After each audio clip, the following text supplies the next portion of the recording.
안녕하세요. 반갑습니다. 한국 CS 마인드 교육센터 박정민 강사입니다. CS 리더스 관리사 2021년 3회차 지난 2021년 3월 14일 날 진행이 됐던 CS 리더스 관리사 전략론 11번부터 20번까지 문제풀이 분석 동영상 시작하도록 하겠습니다. 자, 그럼 11번부터 보겠습니다. 다음 중 애프터 서비스 품질 차원의 영향 요인 세 가지가 일단 딱 보이실 거예요. 결과적으로 보면 상호작용 품질, 결과 품질, 물리적 환경 품질 이렇게 되어 있을 겁니다. 요인으로 가장 거리가 먼 것 무엇일까요? 라고 지금 언급을 하고 있는데요. 간단하게 여기에서 지금 보면 상호작용 품질에는 태도 및 행동, 그 다음에 처리 시간 이런 게 들어가 있고요. 그 다음에 결과 품질에는 전문성 그리고 기술 이런 게 들어가 있습니다. 그 다음에 물리적 환경 품질라고 보게 되면 편의성, 그 다음에 정책 이렇게 들어가 있거든요. 실제로 보면. 그래서 여기서 잘 보시게 되면 해당하지 않는 것이라고 물어보기 때문에 1번 정책 들어가 있어요. 물리적 환경 품질에. 처리 시간 들어가 있죠. 상호작용 품질에. 공식적 훈련 프로그램 이런 건 보지 못했어요. 4번 전문성과 기술, 결과 품질에 있습니다. 직원의 태도와 행동, 상호작용 품질에 있습니다. 자, 이 문제 같은 경우는 3번 공식적 훈련 프로그램 이게 해당하지 않습니다. 이건 지금 문제 유형이 굉장히 독특한 형식이에요. 이해가 가시죠? 그래서 이런 문제 같은 경우는 지금 품질 차원이라고 물어보면 상호작용 품질, 결과 품질, 물리적 환경 품질 이렇게 세 가지 분류를 물어볼 줄 알았는데 그 안에 있는 요소들을 갖다가 표시를 해놓고 실제로 여기에 대한 걸 지금 물어보고 있는데 실제로 기본서를 보실 때는요 상호작용 품질, 결과 품질, 물리적 환경 품질 저렇게 분류된 것도 보실 수가 있는데 아마 그 뒤에 저 나와 있는 대략 6가지를 5가지 정도로 표시해 가지고요 따로 언급을 하고 있을 겁니다. 지금 그걸 물어보고 있는 문제 유형입니다. 이해가시죠? 그래서 세 가지 품질에 해당하는 거 저걸 나누기는 6가지로 나눠져 있는데 전문성과 기술 쉽게 해서 결과 품질에 있는 거 저게 결국 하나로 들어가거든요. 그래서 5가지 분류 기준으로 되어 있는 흔히 전문성과 기술, 직원의 태도와 행동, 정책, 편의성, 처리 시간 자 이렇게 5가지로 기억을 하셔야 되는 문제 유형이기도 했습니다. 다음 문제 보겠습니다. 다음 중 서비스 수익 체인의 구조와 기능에 대한 설명으로 가장 올바르지 않은 게 뭘까요? 라고 지금 언급을 하고 있는 거고요. 실제로 이건 앞에 있는 전제의 조건과 문장 뒤에 나오는 이 전제 조건으로 인한 효과 이게 어떻게 연결되어 있습니까? 이걸 올바른 걸 찾는 문제 이렇게 이해를 좀 하셔도 될 것 같아요. 자 그럼 볼게요. 1번 서비스 가치는 전제 조건을 겁니다. 서비스 가치는 고객 만족을 유도합니다. 서비스 가치는 중간에 모양의 변화 없이 실제로 고객에게 전달되는 거기 때문에 고객은 굉장히 가치 있는 제품을 또는 서비스를 구매하게 된다는 거죠. 이렇게 되면 만족도가 올라간다는 건 당연할 거예요. 2번 내부 품질 저희가 이제 수업을 할 때 월급 이렇게 예를 들어 말씀을 드리는데 종업원 만족을 가져옵니다. 당연하죠. 3번 고객 충성도는 수익성과 성장을 유발합니다. 고객의 충성도는 충성스러운 고객, 쉽게 충성 고객들은 뭐합니까? 가장 기본적으로 재구매와 구전을 하죠. 자 이렇게 되면 수익성과 성장을 유발합니다. 맞습니다. 4번 종업원 만족은 종업원 충성도를 유발하고요. 이건 보자마자 알 수 있는 얘기예요. 5번 종업원의 충성도는 경쟁사 유인을 유발한다. 그럼 우리 종업원들이 충성도가 높으면 전부 다 고객들은 딴 경쟁사로 가버릴까요? 이건 말이 맞지 않습니다. 앞에 있는 전제 조건과 뒤에 나오는 저 설명 부분이 연결이 되질 않아요. 그래서 이 문제는 제가 암기하지 않고도 풀 수 있게끔 지금 이렇게 설명을 드리거든요. 그렇기 때문에 전략론 그러면 모든 문제가 다 암기를 해야 된다든가 이런 관점은 절대 아니에요. 이해가시죠? 그러니까 제가 한번 보여드렸던 이런 방법으로 한번 준비를 해보시는 것도 괜찮은 방법 중에 한 가지입니다. 다음 문제 보겠습니다. 필립 코틀러가 제시한 5가지 품질 차원 중 잠재적 제품. 자, 잠재적 제품이라고 얘기하고 있어요. 잠재적 제품이라고 하면 저희가 딱 뜻을 아셔야 되기 때문에 미래에 경험할 수 있는 변환과 확장일체를 의미하거든요. 그러니까 미래에는 이렇게 변할 거야 또는 확장되는 전체적인 범위를 의미하고 있는 게 잠재적 제품이에요. 필립 코틀러라는 학자가 저렇게 딱 의미를 부여해 놓은 거예요. 그럼 이거에 대한 설명으로 올바른 것 1번 제품을 구입할 때 구매자들이 정상적으로 기대하고 합의하는 일체의 속성과 조건을 말합니다. 구매자들이 정상적으로 기대하고 합의하는 일체의 속성과 조건이라고 얘기하면 저희가 알 수 있는 기대하는 제품이죠. 기대하는 제품. 고객이 실제로 구입하는 근본적인 이점이나 서비스, 저희가 호텔 왜 갑니까? 호텔 숙박 때문에 갑니다. 핵심 이점. 그죠? 3번 미래에 경험할 수 있는 변환과 확장 일체를 의미합니다. 아까 설명을 드렸죠. 3번이 맞습니다. 잠재적 제품에. 4번 핵심 이점을 유형 제품으로 형상화시킨 것. 핵심 이점을 유형, 눈에 보이는 제품으로 형상화시켜 놨답니다. 제품의 기본적 형태, 이거 우리가 기본적 제품 이렇게 부릅니다. 5번 기업이 제공하는 것을 경쟁자가 제공하는 것과 구별되게 하는 추가적인 서비스와 이점을 포함합니다. 추가적인 서비스와 이점이라고 얘기하면 저희가 이걸 확장 제품이라고 얘기하고 있습니다. 1번부터 5번까지가 필립 코틀러의 5가지 이 품질에 대한 제품 차원에 대한 설명을 다 갖다 그대로 옮겨놓은 겁니다. 그러니까 이 보기 같은 경우는요, 독특하게 워딩이 잘못된 게 없죠. 쉽게 해서 내용이 잘못된 게 없다는 소리예요. 그러니까 이런 문제는 그냥 문제를 보시는 것 자체가 기본서를 보시는 것과 똑같은 효과입니다. 이해가시겠죠? 그래서 이 문제만 한번 자세히만 보셔도 기본서 학습하시는 것과 또 동일한 효과가 나올 수 있는 측면의 문제 유형이었습니다. 다음 문제. 다음 보기 설명에 해당하는 제품 차별화 방법은 무엇입니까? 라고 물어보고 있고요. 자, 그럼 일단 볼까요? 이 문제 유형은 정말 가끔가다 나오는데요. 나올 때마다 참 시험 보시는 분들 입장에서 이것까지 기억하고 있었어야 돼? 라고 느낄 만한 문제 유형이에요. 자, 보기. 혁신적인 기술에 의해 기존 제품이 해결하는 방식보다 뭐가 나아졌다는 얘기겠죠. 효율적이고 편리, 신속하며 보다 적은 노력을 통해 경제적으로 해결할 수 있는 제품을 제공합니다. 적은 노력을 통해 경제적으로 해결할 수 있는 제품을 제공합니다.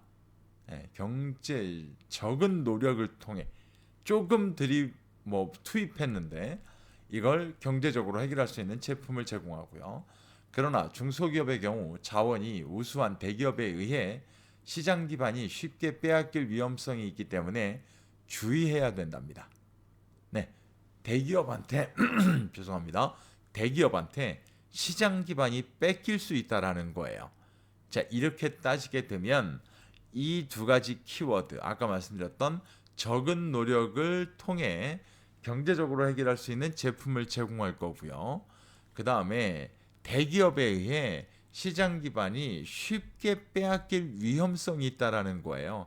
이게 무슨 얘기냐면 저희가 뭘 만들었는데요. 이러이러한 기능이 있는 걸 딱 갖다가 만들어냈어요. 그래서 딱 여기에만 쓸 수 있어요. 라고 했는데 대기업이 저희 걸 슬쩍 본 다음에요. 여기다가 기능을 3-4가지를 더 넣어요. 저희는 똑같은 가격에 이렇게 멀티 기능이 돼버려요. 라고 해버리면 저희 제품에서 저쪽 대기업으로 옮겨갈 거 아니에요. 이해가시죠? 이렇게 되는 관점으로 키워드를 잡으면 이걸 뭐라 부르느냐? 기능 요소 차별화라고 불러요.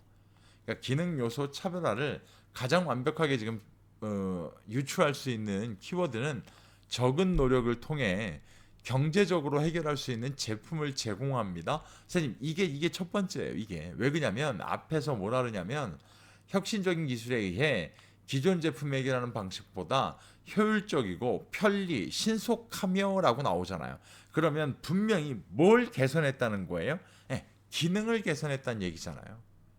이해가시죠? 이렇게 이해를 하시면 이 설명을 읽지 않으셔도요. 충분히 구별해낼 수 있어요. 분명히. 이해가시죠? 그럼 만약에 저희가 꼭 봐야 되는 문제 중에 제품의 기능적 차별화 요소를 발견하기 어렵거나 실현하는데 어려움이 있는 경우에 효과적이에요. 쉽게 얘기해서 기능을 개선하기가 더 이상 의미가 없어요. 이럴 경우에 뭘 만드느냐, 뭘 차별화시키냐, 감성 요소예요. 이럴 때는 감성 요소. 네, 감성 요소를 선생님 슬쩍 바꿔야 되고요. 이 감성 요소는 요 근래 시험에 나왔는데 한번 축적되면 오래 지속되는 고정자산의 성격을 갖게 돼요. 이 감성적인 차별화는 이해 가시겠죠? 그렇게 이해를 좀 하시면 될 것 같고요. 그 다음에 뭐 자아 이미지와 준거 집단의 가치 표출에 의해 차별화를 꾀하는 경우인데 이건 좀 쉽지 않잖아요. 그래서 고가의 공공적 사치품에 적용할 때 쉽게 해서 겉으로 드러나는 고가 제품 같은데 적용할 때 효과적이에요. 얘들아 나 이거 들고 다니는데 라고 하다 보니까요. 이런 거 상징 요소 차별화라고 불러요 저희가. 이해 가시겠죠? 지금 불러드린 이 세 가지 정도가요. 가장 자주 출제되는 문제의 뭐랄까요? 요소죠, 요소. 이해 가시죠? 형태가 아니라 이 세 가지 정도 기억하시는 게 좋을 것 같습니다. 향후 문제를 대비하기 위해서. 내가 시험 볼 때는 안 걸리면 제일 좋은 건데요. 만약에 내가 시험 볼 때 이게 나올까 봐 그러는 거예요. 다음 문제. 다음 중 의료 서비스의 특성에 대한 설명으로 가장 올바른 거. 자, 일단 의료 서비스라고만 나와요. 선생님 그러면 저희가 딱 알 수 있는 거 무슨 동기? 네, 비영리 동기예요. 일단은 네, 왜냐면 의료 경영, 뭐 의료 경제적 특징 이런 말이 지금 없잖아요. 의료 서비스만 얘기하고 있어요. 자, 이러다 보니까 하나씩 볼게요. 1번. 의료 서비스는 수요 예측이 가능하다. 가능할까요? 그러면 저희가 코로나가 이렇게 생길 줄 알고 마스크를 미리라도 사놨겠죠. 백신이라도 미리 맞고 예측이 불가능해요. 2번. 의료 서비스 비용은 직접 지불 형태를 가져요. 선생님들 병원 가면 선생님들이 모든 비용 다 내세요? 아니죠. 우리나라는 의료보험 체계가 워낙 잘 되어 있기 때문에 반은 정부가 내줘요. 정부랜다. 나라가 내줘요. 3번. 의료 서비스는 기대와 실제 성과의 불일치가 크다. 네, 맞죠. 아주 간단한 시술이야 라고 했음에도 불구하고 흰 천을 뒤집어 쓰고 나온 저도 이분 사망한 건 너무 아쉬워요. 지금까지도 실제로 우리 곁에 있던 마왕이라고 불렸던 뭐 누군지는 굳이 얘기 안 하겠습니다. 뭐 이름 얘기하면 슬플 것 같아서. 그러니까 3번이 맞죠. 4번. 의료 서비스는 의사결정자가 제한적이고 획일적이다. 이렇지 않아요. 다양합니다. 의사결정자가. 5번. 의료 서비스는 기본적으로 유형적인 제품 특성을 갖고 있다. 아니죠. 의료 서비스는 대표적으로 무형적인 상품이에요. 이해 가시죠? 자, 이렇게 기억하시면 됩니다. 다음 문제로 가겠습니다. 다음 문제.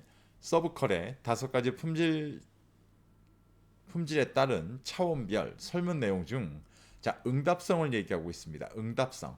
응답성에 대한 사항과 가장 거리가 먼 것. 자, 그럼 뭐 나머지는 4가지는 다 응답성에 대한 이야기일 거라는 거예요. 간단하게. 자, 그럼 1번. 업무 처리 시간의 알림입니다.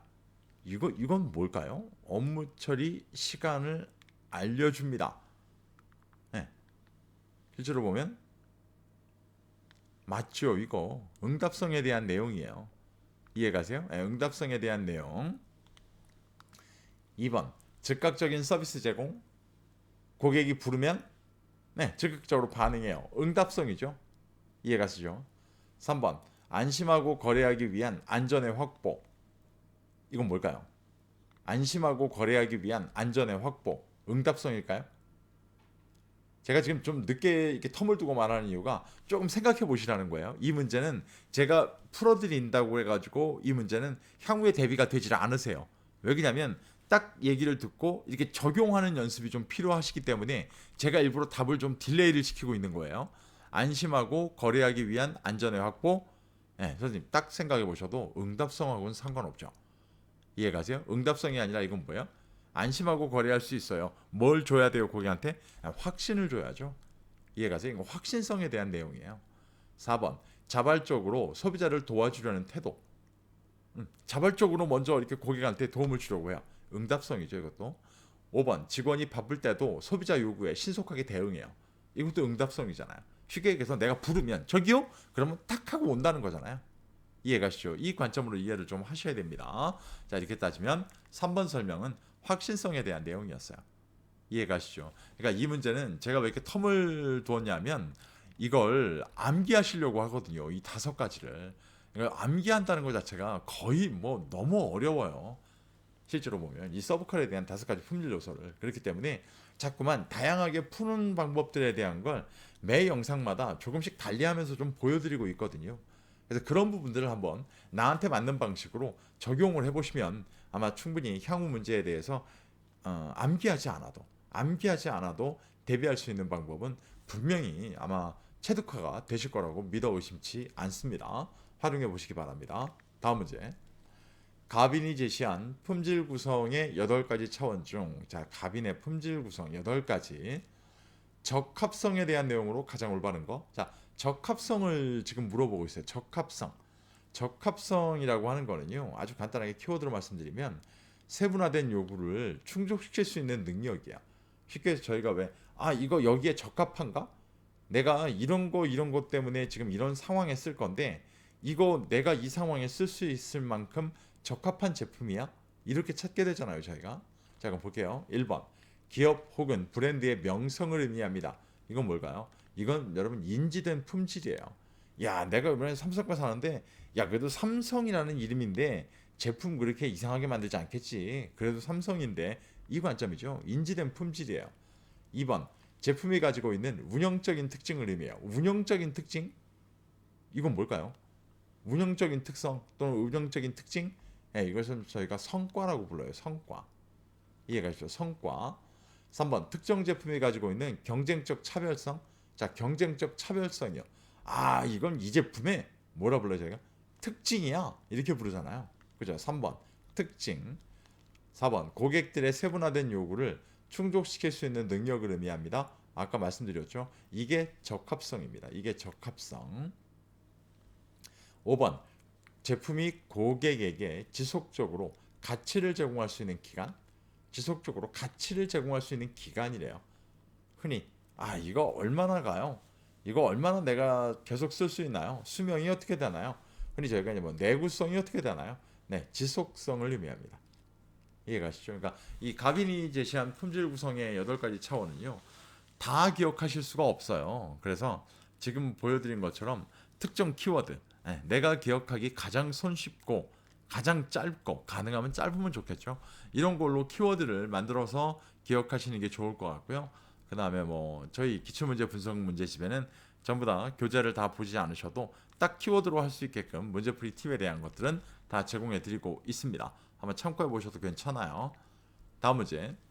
다음 보기 내용 중 이 서비스 품질, 흔히 저희가 이제 서비스 퀄리티 SQ라고 부르는데, 이가 붙는 것 보니까 온라인이란 소리일 거예요, 분명히. 그죠? 4가지 핵심 차원을 찾아 모두 선택한 것. 자, 이 문제 유형은 4가지 핵심 차원이 있고요.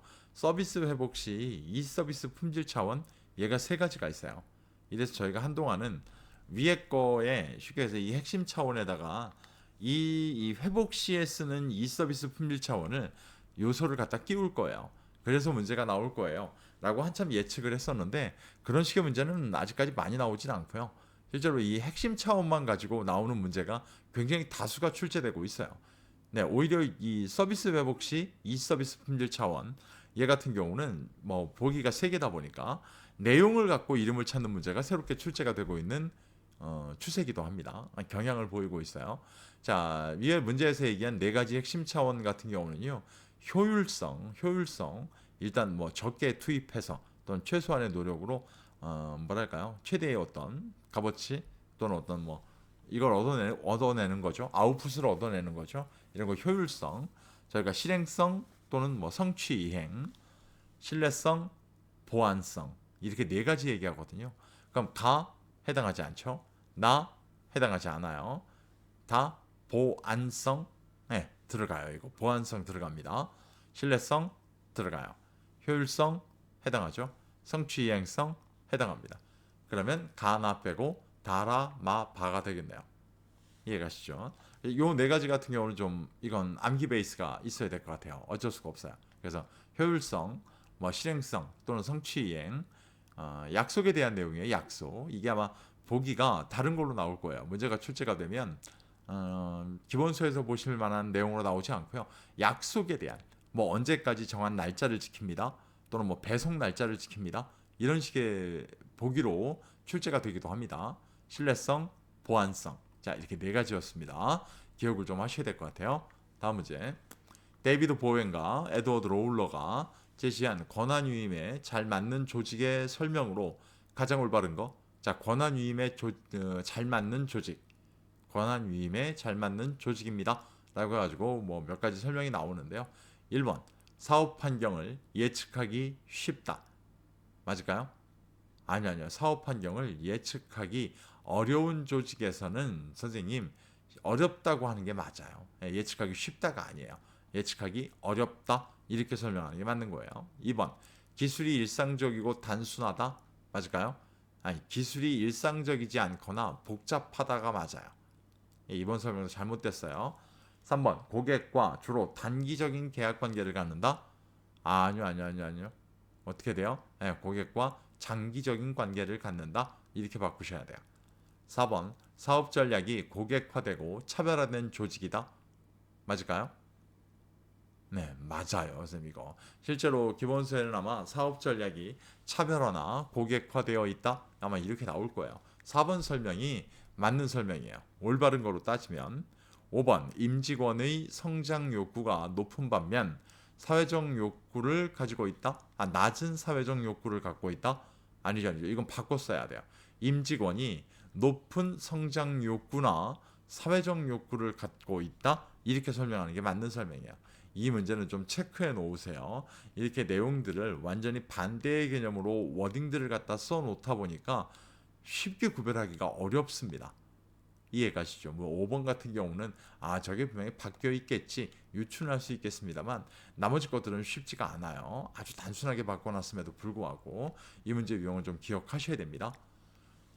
자, 이번 영상 마지막 문제입니다. 다음 중 서비스 종사원에게 역할 모호성이 발생되는 원인으로 보기 어려운 거 다시 한번 말씀드리면 역할 모호성이라는 거는요 아주 단순하게 모를 때 발생합니다. 모를 때 발생하기 때문에 우리 현장 직원이 역할 모호성이 생겼어요. 이렇게 된다는 관점은 잘 보시면 현장에서 실행해야 될 표준 매뉴얼이 없어요. 없으니까 몰라요. 반대로 또 표준 매뉴얼이 너무 많아요. 그러니까 뭘부터 해야 될지를 모르겠어요. 이것도 모를 때예요. 또 하나 바로 위에 선배가 좀 알려주면 좋을 텐데 바로 위에 선배가 알려주질 않아요. 쉽게 얘기해서 하향적 커뮤니케이션이 되지가 않아요. 이것도 모르는 일이 발생합니다. 네 번째는 잘 보면 내가 어떤 일을 먼저 했을 때 나한테 보상이 주어지는가? 라는 걸 알지 못할 때 역할 모호성이 발생하게 되어 있어요. 이 네 가지가 대표적이다 보니까요. 실제로 전체적으로 보면 모를 때예요. 모를 때. 자, 그럼 1번 서비스 표준이 없을 경우 맞죠? 2번 하향적 의사소통이 수행될 경우 이건 위에 사람이 알려준다는 얘기인데 이럴 땐 역할 모호성이 나올 리가 없죠. 이해가시죠? 2번 설명이 잘못되어 있어요.